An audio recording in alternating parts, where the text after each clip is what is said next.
మంచి విషయాలు చెప్తా, బాగా వినండి, పోగొట్టుకోవాకండి. మళ్ళీ ఎప్పుడు వచ్చేది అవకాశం దొరకదు, తెలియదు. దేవుడు నిన్ను నన్ను ప్రేమించి నిర్మించాడు. వినండి, నీ అవసరత భూగోళానికి మాత్రమే అనుకోవద్దు. నీ అవసరత భూగోళానికి కాదు, ఈ లోకములో నుండి మనం తీయబడిన తర్వాత కూడా నీ అవసరత, నా అవసరత ఉంది. మనతో పని ఉంది దేవుడికి. ఇది నిజం. ఏంది ఏడే జల్లట్లా, నేను చాలేమన్నా ఏడే జల్లట్లా. ఇంట్లో అసలు ఎవరు లెక్క చేయట్లా. మంచి మంచి వాళ్ళు చేస్తున్నారు, నువ్వు చావచ్చుగా అంటున్నారు. ఏంది నేను ఏడే జల్లని దాన్ని, ఏడే జల్లనోడిని, అక్కడేం పని ఉందని ఆడేం పనికి వస్తాను నేనంటే అదే. మరి ఏమో ఎందుకు పనికి వస్తావు, చేసినోడిని అడిగితే చెబుతాడు, నన్ను అడిగితే నేనేం చెబుతా? ఏమంటావు? నువ్వు కూర్చోవాలా? ఏమయ్యా అసలు ఇంత చల్లనోడిని నన్ను ఎందుకు చేసావు దేవా నువ్వు అడుగు, చెబుతాడు ఆయన. ఇక్కడ ఉంది నీతో పని, అక్కడ కూడా ఉంది. మైండ్ బాగున్న వాళ్ళందరూ జాగ్రత్తగా వినండి, బాగా వినాలి, సీరియస్ మ్యాటర్. మనల్ని సృష్టించడం దేవుడికి పెద్ద కష్టం కాలేదు, టైం తీసుకోదు. మనల్ని సృష్టించడానికి ఎక్కువ టైం తీసుకోవాలి, ఈజీగా సృష్టించేశాడు మనల్ని నిర్మించడం, మన బాడీ. ఇప్పుడు దేవుడు రిస్క్ చేస్తున్నది ఏంటో తెలుసా? ఎక్కువ టైం తీసుకొని మనల్ని నిర్మించడం ఈజీయే. బొమ్మను చేశాడు, ఊపిరిదాడు, అయిపోయింది, మనిషి వచ్చేసాడు. ఇప్పుడు దేవుడు మనలో నిర్మిస్తున్నది అసలైంది ఏంటంటే వ్యక్తిత్వము. దేవుని సృష్టి ఇంకా పూర్తి కాల. జస్ట్ బొమ్మలు చేసి ఊపిరిదాడు, మనుషులు చేశాడు, భూమి మీద తిప్పుతున్నాడు అంటే ఇంతటితో సృష్టి అయిపోయింది అనుకుంటున్నారు చాలామంది. కాల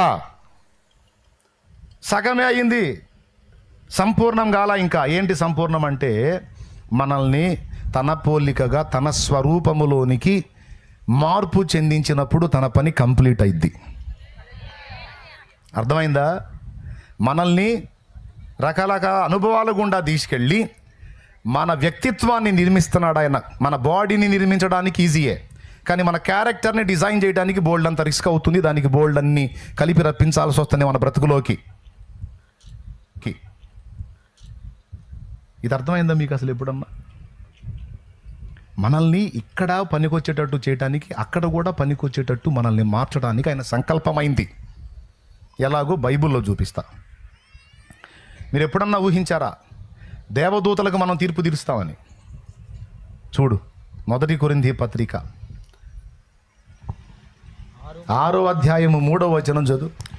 మనము దేవదూతలకు తీర్పు తీర్చుదుమని మీరు ఎరుగరా? వాళ్ళంది ఈ సమయాలు 1 కొరింథీ పత్రిక 6వ అధ్యాయం 3వ వచనం చదువుతున్నాడు. చూడండి, ఈ మాట నిజమో కాదో మీరే డిసైడ్ చేసుకోండి, అందరూ వినాలి. మనము దేవదూతలకు తీర్పు తీర్చుదుమని ఎరుగరా? అదేంది ఆ మాట అన్నాడు? దేవదూతలు ఎక్కడ, మనం ఎక్కడండి? ఒక దేవదూత గాఢాంధకారంలో నిలబడితే ఆ ప్రదేశం అంతా కూడా పట్టపగలు వెలుగైపోయిద్ది. మనం చీకట్లో నిలబడ్డామంటే మనకు మనమే కనపడం. దేవునికి స్తోత్రం. అసలు దేవదూత ఎక్కడ, మనం ఎక్కడ? కానీ ఆశ్చర్యకరమైన రహస్యం రాపిచ్చాడు అక్కడ గ్రంథంలో. దేవదూతలు ఇప్పుడు నీకు ఘనం కావచ్చు, రేపు భవిష్యత్తులో నువ్వు వాళ్ళకి మించిన వాడి అవుతావు. సాక్షాత్తు యేసయ్య పక్కన కూర్చుంటావు. నువ్వు నీ క్యారెక్టర్, నీ పొజిషన్, నీ క్యాడర్ ఏంటో తెలుసా? నువ్వు దేవదూతలకు తీర్పు తీర్చే ఆధిక్యతలకు వెళ్ళిపోతావు అంటున్నాడు ఆయన. ఉంది గ్రంథంలో. ఎప్పుడన్నా ఊహించారా దేవదూతలకు మనం ఇలా కూర్చొని ఇలా తీర్పు తీరుస్తామని? కానీ ఆ మాట బైబిల్లో ఉందా లేదా? ఇప్పుడు చెప్పు, నేను ఏడే జల్లను అంటున్నావుగా, నువ్వు ఇక్కడ కాదు, నేను ఎక్కడా జల్లిస్తాడు, ఇంతకంటే శ్రేష్టంగా అక్కడ జల్లుతావు నువ్వు. అక్కడ ఉంది నీతో పని తమ్ముడా, చెల్లి. ఇంకొక మాట చూపిస్తా. ఎఫెసీ పత్రిక 3వ అధ్యాయము 8-11 వచనాలు చదువు. ఎఫెసీ పత్రిక 3:8-11 వచనాలు చదువు, బైబిల్లోనే చూడు. దేవుడు మన ప్రభువైన క్రీస్తు యేసునందు చేసిన నిత్య సంకల్పము చొప్పున పరలోకములో ప్రధానులకును. ఆగక్కడ, ఎక్కడ ప్రధానులు? జాగ్రత్తగా చెప్పాలి. నిద్ర వచ్చిన వాళ్ళు గట్టిగా స్తోత్రం చెప్పండి. ఓ, నిద్ర వచ్చిన వాళ్ళు చెప్పమన్నా, నువ్వు కళ్ళు తెరిచి చెబుతావే. మెలుగుతున్న వాళ్ళు చెప్పండి. అది నేనేం చెబుతున్నాను, మీరు ఇంటర్నల్ చెక్ చేస్తున్నా. చదువు. పరలోకములో ప్రధానులకును అన్నాడు. ఈ లోకము ప్రధానులా, పరలోకములో ప్రధానులా? చదువు.